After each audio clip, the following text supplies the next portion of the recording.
जय हिंद दोस्तों, let's talk about SAARC. News में क्यों है?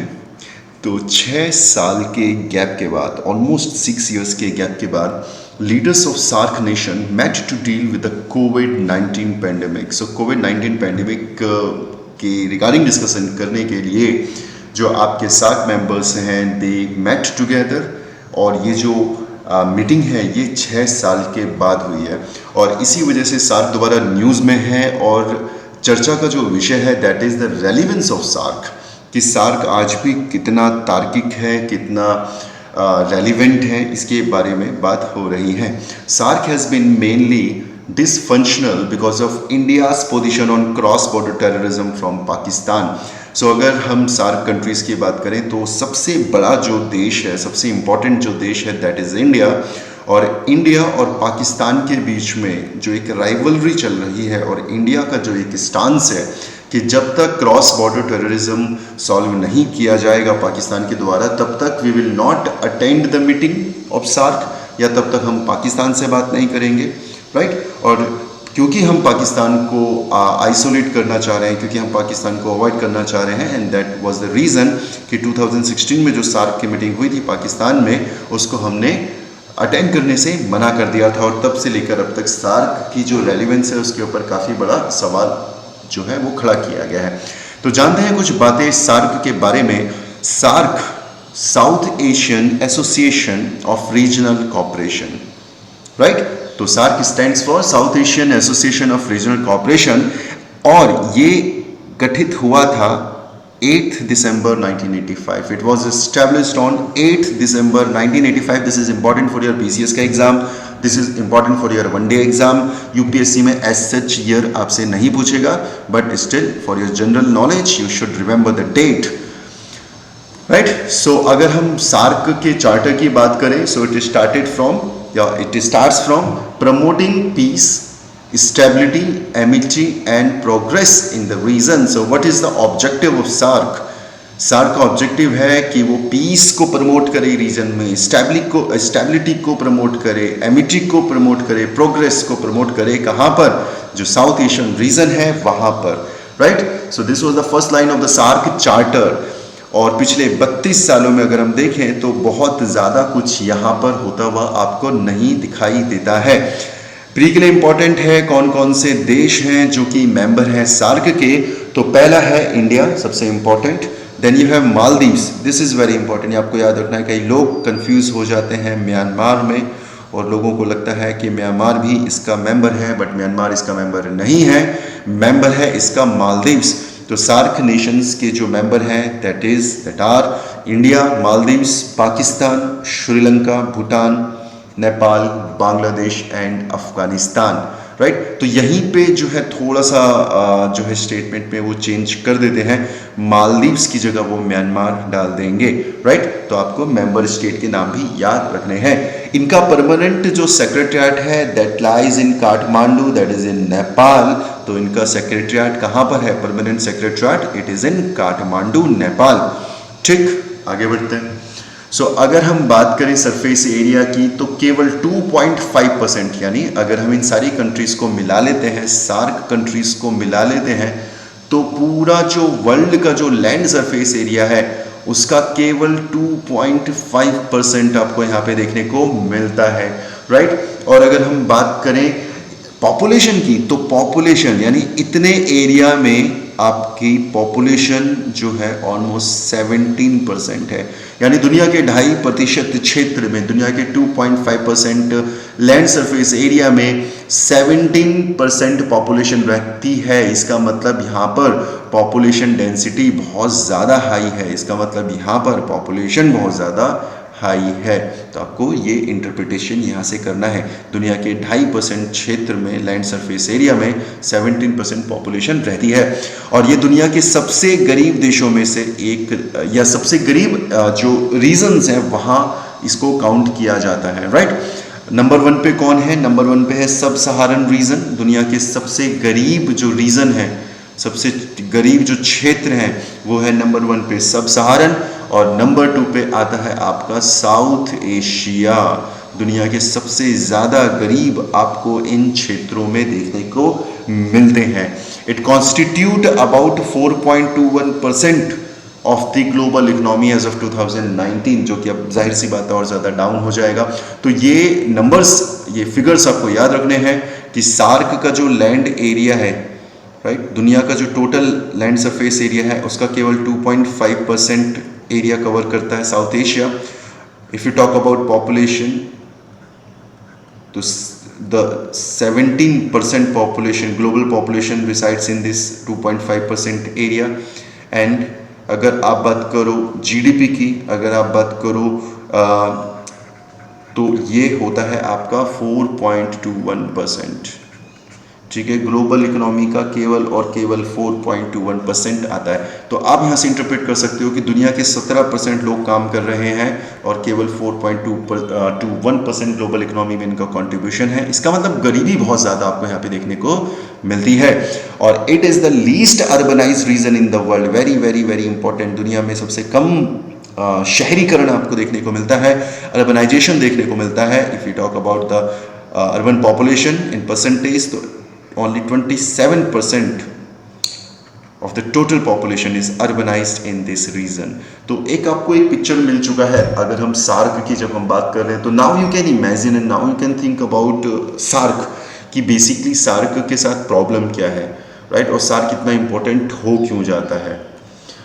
चैलेंजेस फेस्ड बाय सार्क, समस्याएं क्या हैं। अगर 1985 में बना था तो तब से लेकर अब तक ऑलमोस्ट 32-33 ईयर्स हो चुके हैं, मोर देन दैट।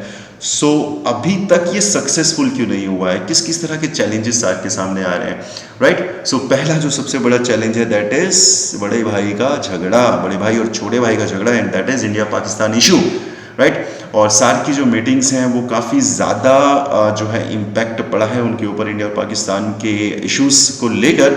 और इस वजह से क्या हुआ है कि सार्क की कंट्रीज़ जो हैं वो इंडिविजुअल तौर पर, राइट, वो फ्रेगमेंटेड तौर पर जो है वो क्या करते हैं, वो डील करते हैं। फॉर एग्जांपल सार्क में जो कंट्रीज़ हैं, फॉर एग्जांपल अगर हम बात करें नेपाल की, राइट, तो नेपाल अगर सार्क के साथ मिलकर अगर डील करेगा तो उसकी स्थिति, उसकी सिचुएशन, उसकी कंडीशन ज़्यादा बेटर होगी as compare to Nepal dealing with China, right. China will always have the upper hand, right. Maldives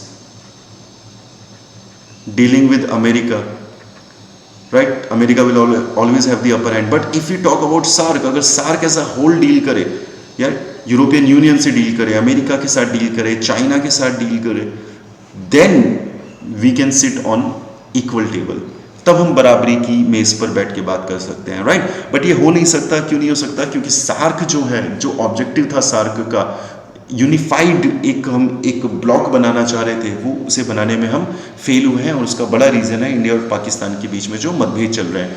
India has problem with Pakistan on terrorism, बड़ी समस्या है भाई। बॉर्डर इश्यूज़ काफ़ी बड़ी समस्या है, राइट। और यही वजह है कि इंडिया और पाकिस्तान की वजह से जो सार्क है वो ब्लॉक हो जाता है, और जितने भी इनिशिएटिव हम लेते हैं वो ऑन पेपर्स ही होते हैं, वो जो है हकीकत में बदल नहीं पाते हैं। India's refusal to allow Pakistan to host the SAARC summit 2016 में पाकिस्तान में होना था।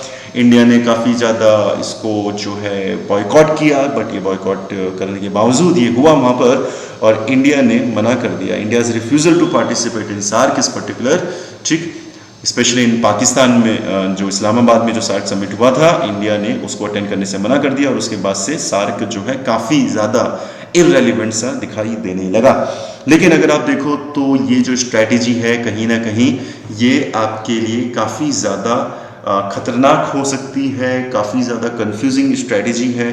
क्यों स्ट्रैटेजीज़ को काफ़ी पजलिंग स्ट्रैटेजी कहा जा रहा है, वो इसलिए कि आपका पाकिस्तान के साथ दिक्कत है, इंडिया और पाकिस्तान को आपस में दिक्कत है। तो इंडिया ने क्या किया, सार्क में मिलने से मना कर दिया। क्यों मना कर दिया, क्योंकि वहाँ पे भाई पाकिस्तान आएगा, और अगर पाकिस्तान आएगा तो पाकिस्तान टेररिज्म के ऊपर काम नहीं कर रहा है तो हम नहीं मिलेंगे। लेकिन जब बात आती है SCO की, संघाई कोऑपरेशन ऑर्गेनाइजेशन की, तो वहाँ पर भी पाकिस्तान मेंबर है। अभी भी टेररिज्म का सॉल्यूशन नहीं हुआ है, अभी भी पुराने मुद्दे चल रहे हैं, लेकिन यहाँ पर हम इस मीटिंग को अटेंड करने को तैयार हो जाते हैं। सो इंटरनेशनल एक्सपर्ट्स का ये कहना है कि ये कहीं ना कहीं एक कंफ्यूज्ड स्टेट ऑफ माइंड दिखाता है इंडियन फॉरेन पॉलिसी का, कि अगर आपका ग्राउंड ये है कि आपको पाकिस्तान से बात नहीं करनी है, तो फिर आप जो है संघाई कोऑपरेशन ऑर्गेनाइजेशन में पाकिस्तान के साथ बैठने को क्यों तैयार हो जाते हैं। इसके अलावा एक और इसमें आर्गुमेंट दिया जाता है कि चाइना ने हमारे साथ रिसेंटली काफ़ी इश्यूज क्रिएट किए थे, गलवान वैली वाला एक मुद्दा हुआ था, राइट। तो चाइना के साथ अगर हम देखें तो चाइना को हमने इस तरीके से बॉयकॉट नहीं किया है। एससीओ में चाइना मेंबर है, हम उससे बात करने को तैयार हो जाते हैं, राइट। हम लोग ब्रिक्स में चाइना से बात करने को तैयार हो जाते हैं, राइट। तो चाइना का हमने उस तरीके से बॉयकॉट नहीं किया है जिस तरीके से हमने पाकिस्तान का बॉयकॉट किया, और पाकिस्तान का भी सारी जगह हमने बॉयकॉट नहीं किया है। Apart from that we have recent example of Nepal. तो नेपाल के साथ हमारे काफ़ी इनकर्सर्स हुए थे, और उसके बावजूद हम आज भी जो है नेपाल के साथ डील कर रहे हैं, हम आज भी नेपाल के साथ बात कर रहे हैं। तो यहाँ पे ऑथर का कहना है कि इंडियन फॉरेन पॉलिसी को थोड़ा सा और ट्रांसपेरेंसी लानी पड़ेगी, थोड़ा सा और क्लैरिटी लानी पड़ेगी, और उसको ये सोचना पड़ेगा कि उसका ग्राउंड क्या है पॉलिसी मेकिंग का, राइट। तो यही एग्जाम्पल्स आपको यहाँ पे देखने को मिल रहे हैं। China, ASEAN and SAARC. China wanted to be a member of SAARC, ये सबको पता है, ये हमने लास्ट टाइम भी डिस्कस किया था कि चाइना जो है वो चाहता है कि सार्क में उसको मेंबरशिप मिले, जो कि कोई बहुत बड़ी बात नहीं होगी, क्योंकि जिस तरीके से सार्क इररेलेवेंट हो रहा है, तो देयर में भी अ पॉसिबिलिटी कि सार्क के बाकी देश मिलकर एक सार्क प्लस बनाएं, राइट। जैसे क्वाड प्लस बनाए, हो सकता है सार्क प्लस बनाया जाए, या फिर सार्क माइनस इंडिया भी हो सकता है। तो ये पॉसिबिलिटीज़ हैं जिनको दरकिनार नहीं किया जा सकता, और चाइना इन्हीं पॉसिबिलिटीज़ के ऊपर काम कर रहा है, और हो सकता है कि वो सार्क का मेंबर बने, और अगर वो सार्क का मेंबर हुआ तो that will not be a very good sign for India. So हमें दोबारा से थोड़ा सा प्रीएम्प्टिव मेजर्स लेने पड़ेंगे।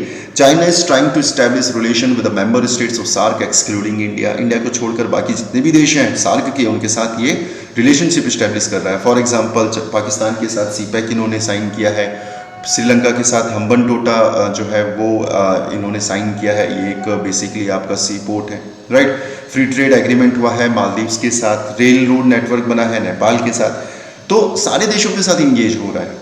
इकोनॉमिकल जो है इंटीग्रेशन, जो है इकोनॉमिक इंटीग्रेशन इन कंट्रीज़ के साथ बढ़ा रहा है, तो इंडिया को थोड़ा सा इसमें प्रिकॉशन लेने की ज़रूरत है। Whereas organisations like ASEAN recorded trade of 20%। जो आसियान के जो देश हैं, जो 10 कंट्रीज़ हैं, उनके अगर आप आपस का ट्रेड देखो तो 20% के आसपास ट्रेड कर रहे हैं वो लोग, लेकिन अगर हम सार्क की बात करें तो मात्र 3%, राइट, जो कि बहुत ही ज़्यादा कम है, ओनली 3% ट्रेड। तो there is a very wide difference, और you can say there is a very wide possibilities. Area of improvements बहुत ज़्यादा है अगर हम अपने डिफरेंसेस को कुछ हद तक साइड रखें और उसके बाद एज अ ब्लॉक काम करें, एज अ यूनिफाइड ब्लॉक काम करें, तो it will be beneficial for every country in SAARC. SAARC had propose South Asian free trade agreement, already हम डिस्कस कर चुके थे, साफ्टा के बारे में बात हो रही है, साइन हो चुका है, पेपर्स में है, लेकिन अभी नॉन फंक्शनल है, अभी कार्यरत नहीं किया गया है। ठीक, साइंस एंड टेक्नोलॉजी की बात करें तो हमने एक सार्क सैटेलाइट लॉन्च किया था, बट कोई भी देश बहुत ज़्यादा इंटरेस्ट शो नहीं कर रहा है, कोई भी सार्क कंट्री इंटरेस्ट शो नहीं कर रही है इंडिया के साथ ज्वाइन करने में। ठीक है, so why SAARC is important for South Asia, क्यों इम्पॉर्टेंट है? तो साउथ एशिया के लिए बहुत ज़्यादा इम्पॉर्टेंट है, क्योंकि सार्क के अलावा और कोई भी यूनिट हमने नहीं बनाई है, कोई भी इस तरह का रीजनल ब्लॉक हमने नहीं बनाया है। We do not have any alternative in the South Asia, so that is the reason ये इम्पॉर्टेंट हो जाता है। Studies have shown that South Asia's experience of the pandemic has been unique from other regions of the world.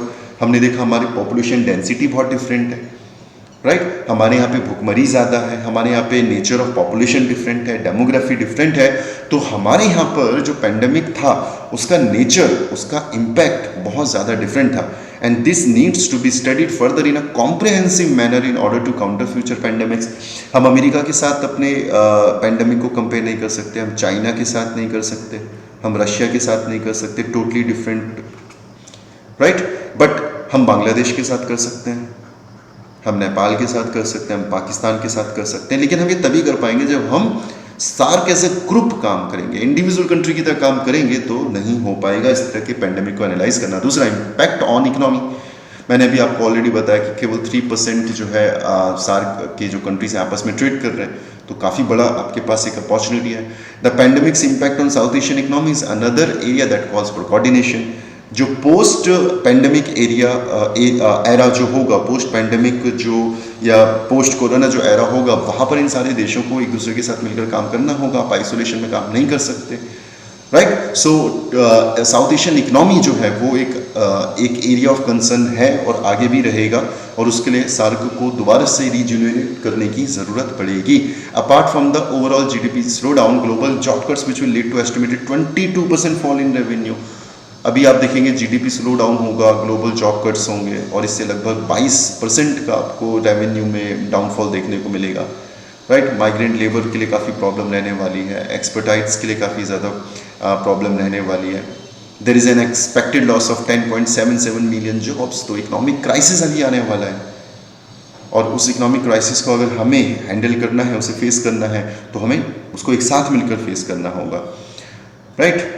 तो ये सारी बातें आपको देखने को मिल रही हैं, राइट। फॉर एग्जांपल हम लोग फॉलो कर सकते हैं east Africa single joint visa system model को, यूरोपियन मॉडल को हम लोग फॉलो कर सकते हैं, ताकि हमारा टूरिज्म सेक्टर जो है वो काफ़ी ज़्यादा प्रमोट हो सकता है। जिससे आपने सुना होगा ना कि ज़ेनज़ेंग एरिया है आपका, राइट, जो ये आपका यूरोपियन यूनियन है, ठीक है। तो यहाँ पर एक एरिया है, उसमें कुछ कंट्रीज़ हैं। तो जब आप उन कंट्रीज़ में ट्रैवल करते हैं, कंट्री से दूसरी कंट्रीज़ में, तो आपको जो है वीज़ा की ज़रूरत नहीं होता है।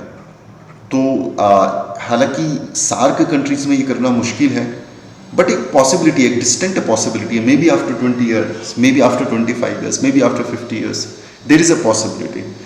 अगर हम अभी रियलिस्ट व्यू पॉइंट से देखें तो अभी ये पॉसिबल नहीं है, क्योंकि कोई आदमी बिना वीज़ा के अगर पाकिस्तान से आएगा, आते हैं लोग, टेररिस्ट होते हैं जो, तो उनके लिए तो बहुत आसान हो जाएगा, राइट। तो अभी तो ये पॉसिबल नहीं है, बट बाद में हम इस मॉडल को अपना सकते हैं।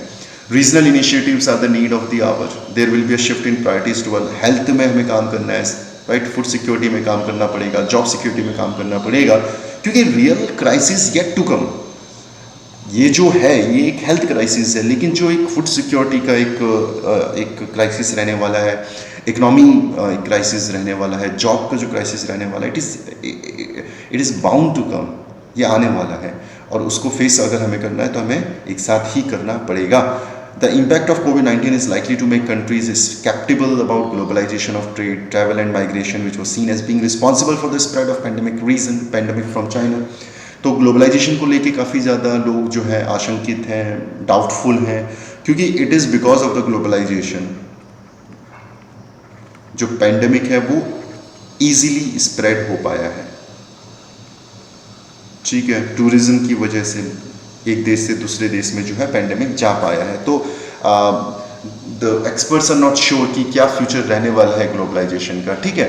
और अगर हमें चाइना के चैलेंज को अगर हमें फेस करना है तो अगेन सार्क का रिवाइव होना ज़रूरी है। Unified South Asian platform remains India's most potent counter measure. India के लिए खासतौर से इंपॉर्टेंट है to counter China. India's tension with Pakistan and Nepal amplify the threat perception from China। जिस तरीके से पाकिस्तान के साथ हमारे रिलेशन और ज़्यादा ख़राब हो रहे हैं, नेपाल के साथ अब थोड़े से ठीक हैं, बट स्टिल वो पहले वाली बात नहीं है। नेपाल ज़्यादा क्लोज आपको चाइना के साथ जाता हुआ दिखाई दे रहा है, तो कहीं ना कहीं इंडिया के लिए कॉज ऑफ कंसर्न है, और इसलिए सार्क का रिवाइव होना काफ़ी ज़रूरी हो जाता है। और 2005 से लेकर 2014 तक चाइना ने काफ़ी एफर्ट्स लगाए हैं सार्क को ज्वाइन करने के, और आगे भी वो लगाएगा, वो सार्क को डेफिनेटली ज्वाइन करना चाहेगा, ठीक है। इन्वेस्टमेंट के बारे में ऑलरेडी बात हो चुकी है, trade, tourism and south Asian student preferences for the university, ठीक। तो ये सब क्या है, चाइना करने की कोशिश कर रहा है सो दैट वो अपना एक मार्क बना सके, कहाँ पर, साउथ एशियन रीजन पे, ठीक। चाइना और क्या कर रहा है, China has used the opportunity presented by the pandemic to push its influence in the South Asian। अभी उन्होंने वैक्सीन जो है वो प्रॉमिस किया है, फ्री ऑफ कॉस्ट नेपाल को देंगे, पाकिस्तान को देंगे, श्रीलंका को देंगे। Experts suggest that it is only a matter of time before China holds a meeting of all SAARC countries, जो मैं भी आपको बता ही रहा था, राइट, कि ये होने वाला है, ये डेफिनेटली होने वाला है। और इसमें सिर्फ चाइना नहीं बल्कि भूटान को भी शायद बाहर, चाइना जो है इंडिया और भूटान दोनों को बाहर कर सकता है। तो सार्क कंट्रीज़ की मीटिंग हो सकती है, हो सकता है कि it will not be under the banner of SAARC, हो सकता है किसी और नाम से ये हो, बट इसके होने के चांसेस काफ़ी ज़्यादा है, बिकॉज इंडिया और भूटान को अगर हम छोड़ दें तो बाकी जितने भी देश हैं सार्क के, उन्होंने बॉर्डर रोड इनिशिएटिव को ज्वाइन किया है, ठीक है, और ये सारे वो देश भी हैं जो कि आरसीपी को भी ज्वाइन करेंगे। तो इंडिया और भूटान जो है, इंडिया और भूटान जो है वो कहीं ना कहीं बाहर हो चुके हैं आपके, कहाँ से, इंडिया और भूटान बाहर हो चुके हैं आपके सार्क के जो देश हैं, उन्होंने कहीं ना कहीं उन्हें आइसोलेट कर दिया है and they are giving more preference to China. ठीक, India's approach in South Asia, क्या अप्रोच है इंडिया की, तो अब जाके हम थोड़ा सा काम करते हुए दिखाई दे रहे हैं, राइट। सार्क की एक मीटिंग ही फिलहाल हुई है, लेकिन इंडिविजुअल बेसिस पर हमने तो काफ़ी काम किया है, हम लगातार मिल भी रहे हैं देशों से। लेकिन अगर हम ऐसा ग्रुप की बात करें तो ग्रुप में बहुत ज़्यादा हमें इनिशिएटिव देखने को नहीं मिलता है। बिम्स्टेक वगैरह देखने को मिला है, राइट, साफ्टा देखने को मिला है, बट वो रियलिटी में कन्वर्ट नहीं हो पाया है। On papers we are working, but on ground China is more working, right, ज़्यादा कनेक्टेड चाइना है। This made the leaders of the SAARC to make a call for revival of SAARC, and that is the reason उनको लग रहा है कि अब जो है रिवाइव करने की ज़रूरत आपको पड़ सकती है। While history and political grievances may be perceived differently, geography is reality। तो यहाँ पर आपका सॉल्यूशन क्या है, what is the way forward. तो आपको देखना पड़ेगा कि आपकी हिस्ट्री के जो स्टेन्स हैं, आपके पॉलिटिकल ग्रीवेंसेस जो हैं, राइट, ये आपके टेम्पररी हैं, ये चेंज होते रहेंगे, कभी ज़्यादा कभी कम कभी ज़्यादा, राइट, ये डिफरेंसेस आते जाते रहेंगे, but one thing is going to be permanent, that is geography. और क्योंकि ज्योग्राफी परमानेंट है, you can not change your neighbour, तो अब आपको अपनी अप्रोच में फ्लेक्सिबल होना पड़ेगा। Seen through China's prism, India SAARC neighbourhood may be a means to contain India. और अगर आप चाइना के पर्सपेक्टिव से देखो तो डेफिनेटली वो सार्क को टारगेट करेगा, वो चाहेगा, क्योंकि India is surrounded by the SAARC countries, चारों तरफ आपको सार्क कंट्रीज ही हैं। तो अगर सार्क जो है वो चाइना के होल्ड में चला जाता है तो it will be easier for China to counter India. India must find its own prism, हमें फिर से सोचने की ज़रूरत है, एक न्यू पर्सपेक्टिव की ज़रूरत है, right, a unit that is a common future and as a force multiplier of for India's ambition on the global stage. हमें सार्क को रिवाइव करने की ज़रूरत है ताकि हम एक फोर्स मल्टीप्लायर की तरह काम कर सकें, इंडिया अपने एम्बिशंस को अचीव कर सके, इंडिया अपने ग्लोबल स्टेज में अपनी प्रेजेंस को जो है वो अचीव कर सके, right? So this is it on this topic. Thank you so much. God bless you.